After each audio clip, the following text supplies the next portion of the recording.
اعوذ باللہ من الشیطان الرجیم بسم اللہ الرحمن الرحیم السلام علیکم رحمۃ اللہ وبرکاتہ۔ جیسے کہ کل بھی ہم نے سورہ آل عمران کی چند آیتوں کو ترجمہ تفسیر اور خلاصہ بیان کیا تھا، جس میں ارشاد ربانی ہو رہا تھا کون ہے سوائے اللہ کے جو گناہوں کو بخش دے اور اصرار نہیں کرتے اپنے کیے پر، اور وہ جانتے ہیں انہی کی جزا ہے بخشش ان کے رب کی طرف سے، اور باغات ہیں جن کے نیچے نہریں بہہ رہی ہیں جس میں وہ ہمیشہ رہنے والے ہیں ان باغات میں، اور کیا ہی اچھی مزدوری ہے ان کے کام کرنے کی۔ آگے ارشاد ربانی ہے قد خلت من قبلکم سنن فسیروا فی الارض فانظروا کیف کان عاقبۃ المکذبین۔ یقیناً گزر چکے ہیں تم سے پہلے طریقوں، سو پھرو زمین میں اور دیکھو کہ کیسا حال ہوا انجام جھٹلانے والوں کا۔ اس آیت میں رب العزت سمجھا رہے ہیں کہ تم سے پہلے بھی بہت سی قومیں ان حالات سے اور واقعات سے گزر چکی ہیں، یعنی کہ جو تم لوگوں نے ابھی روش اختیار کی ہوئی ہے، ایسے سارے معاملات تم سے پہلے والی جو قومیں گزری ہیں وہ بھی سب کرتی تھیں۔ پھر تم زمین میں گھومو پھرو اور دیکھو اپنی آنکھوں سے کہ کیسا انجام ہوا ہے جھٹلانے والوں کا، کہ جن لوگوں نے رب العزت کی آیات کو جھٹلایا، پیغمبروں کو جھٹلایا، اللہ کی نشانیوں کو جھٹلایا، تو پھر ان کا کیا حشر ہوا، انجام ہوا۔ جبکہ یہ قریش کے جو قافلے تجارت کی غرض سے شام کی طرف سے گزرتے تھے تو راستے میں قوم سمود کے بھی آثار نظر آتے تھے، اور وہ بستیاں بھی آتی تھیں جن میں کبھی حضرت لوط علیہ السلام کی قوم آباد تھی، ان کے کھنڈرات بھی آتے ہیں۔ تو پھر تم یاد کرو، ان کو دیکھو کہ ان کے ساتھ کیا کچھ معاملہ ہوا، کیونکہ رب العزت تو کھول کھول کے اپنی نشانیاں بیان کر رہا ہے، واضح کر رہا ہے تمہیں دکھلانے کے لیے کہ تم جو روش اختیار کیے ہوئے ہو اس وقت اور پیغمبر کو جھٹلا رہے ہو، اللہ کی آیتوں کو جھٹلا رہے ہو، تو یہ سب کام تم سے پہلے والے لوگ بھی کر چکے ہیں، تو ان کا انجام بھی تم دیکھ لو جو ان کا انجام ہے، تو یقیناً اگر تم اسی پہ قائم رہے تو تم بھی اسی انجام کو جاؤ گے۔ آگے رب العزت کیا فرما رہے ہیں، ھذا بیان للناس ھدی وموعظۃ للمتقین۔ یہ بیان ہے لوگوں کے واسطے ہدایت، نصیحت اور ڈرنے والوں کے لیے۔ تو رب العزت کیا فرما رہے ہیں کہ یہ جو بیان کر رہے ہیں ہم، کھول کھول کے نشانیاں جو بتا رہے ہیں، یہ وضاحت لوگوں کے لیے ہے، اور اس میں ہدایت ہے اور نصیحت ہے۔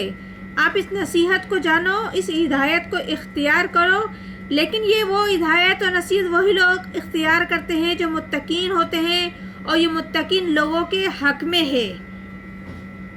وَلَا تَهِنُوا وَلَا تَحْزَنُوا وَأَنْتُمُ الْأَعْلَوْنَ إِن كُنتُم مُؤْمِنِينَ۔ ہمت نہ ہارو، غم نہ کھاؤ، تم ہی غالب رہو گے اگر تم ایمان رکھتے ہو۔ اس آیت میں رب العزت ہمت بڑھاتے ہوئے مومنین بندوں کو بتا رہے ہیں کہ تم کبھی بھی ہمت نہیں ہارنا، نہ کمزور پڑنا، اور غم بھی نہ کھاؤ، کیونکہ پختہ وعدہ تمہارے ساتھ یہ ہے کہ تم ہی سربلند ہوں گے، آخری فتح تمہاری ہوگی، اور تم ہی سب سے اونچے رہو گے، تم ہی غالب آ کے رہو گے، بشرطے کہ تم مومنین رہو اور ثابت قدم رہو۔ اس آیت کے حوالے سے اگر ہم آج غور کریں مسلمانوں کی حالت پر، تو آج ہم دنیا میں ذلیل و خوار ہو رہے ہیں، اور ہیں بھی، کیونکہ ہم بلند و بالا تو نہیں ہیں۔ اگر ہم غور کریں تو ہم دنیا کے کسی بھی جو خطے میں ہیں، کہیں بھی ایک مسلمان جو کہ ہونا چاہیے جس طریقے سے بلند و بالا، وہ کہیں بھی نظر نہیں آتے۔ اس کا نتیجہ کیا ہے کہ ایمان کی پختگی نہیں ہے۔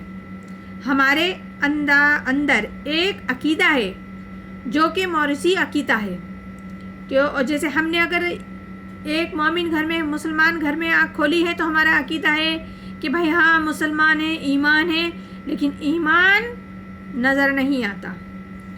کیونکہ ہم آنکھ کھلتے کے ساتھ جیسے جیسے بچہ بڑا ہوتا ہے، پلتا ہے، بڑھتا ہے، دیکھتا ہے، تو اسلام کے وہ دائرے کار سے باہر ہوتا ہے. اب جسے اللہ تعالیٰ ہدایت نصیب کرتا ہے تو وہ پڑھ لکھ کے علم حاصل کرتا ہے، قرآن کو سمجھنے کی اگر کوشش کرتا ہے تو پھر وہ اپنے آپ کو کچھ سنوارتا ہے، کچھ نکھارتا ہے، تو وہ اس کو علم حاصل ہو جاتا ہے. لیکن ہم آج کے جو مسلمان ہیں وہ ایمان سے خالی ہیں، ایمان نہیں ہے.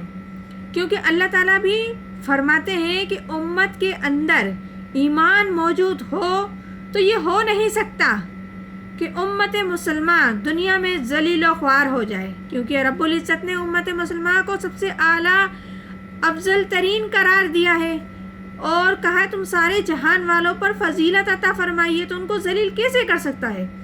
لیکن وہ صرف لیبل اسلام کا لگا کے اگر ہم بیٹھے ہیں لیکن ایمان سے خالی ہیں تو اسی لیے آج یہ پوزیشن ہے ہماری. تو یہ سورہ آل عمران ہے جس کا بھی ہم نے چند آیتوں کا ترجمہ، تفسیر و خلاصہ بیان کیا ہے. پروردگار عالم ہم سب کو قرآن پڑھنے کی صحیح طریقے سے توفیق اور ہدایت عطا فرمائے اور قرآن کو سمجھنے کی اور اپنی حیثیت کو اور اپنی حقیقت کو ایک مسلمان ہونے کی حیثیت سے اس حقیقت کو سمجھنے کی توفیق عطا فرمائے. اور انشاءاللہ تعالی مزید بھی آگے ہم بیان کرتے رہیں گے. اللہ تعالی ہم سب کو جزائے خیر عطا فرمائے. آمین ثم آمین. جزاک اللہ.